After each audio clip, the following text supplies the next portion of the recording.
আমি আর আমার বড় আপু একসাথে থাকলে দেখা যায় সারা রাতে আড্ডা দিয়ে গল্প করি। তো সেদিন রাতেও আড্ডা দিতে দিতে আমাদের অনেক বেশি ক্ষুধা লেগে যায়।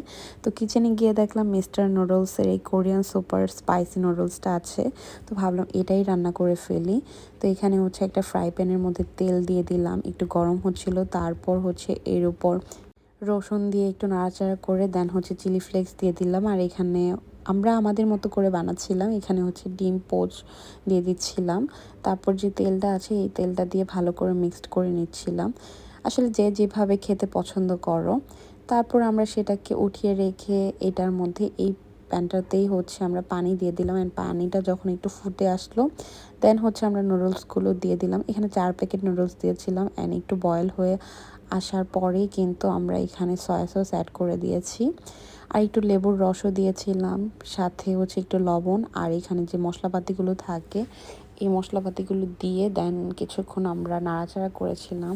আর এটাকে এখন হচ্ছে পুরোপুরি বয়েল হতে দিতে হবে। আর যখন একটু বয়েল হয়ে যাবে দেন হচ্ছে এটার সাথে যে আরও মশলা থাকে সেগুলো অ্যাড করে দিলাম। আমাদের এই কোরিয়ান স্পাইসি নুডলসটা কিন্তু খেতে বেশ মজা হয়েছিল। সো আজকে ভিডিওটা এই পর্যন্ত। আল্লাহ হাফেজ।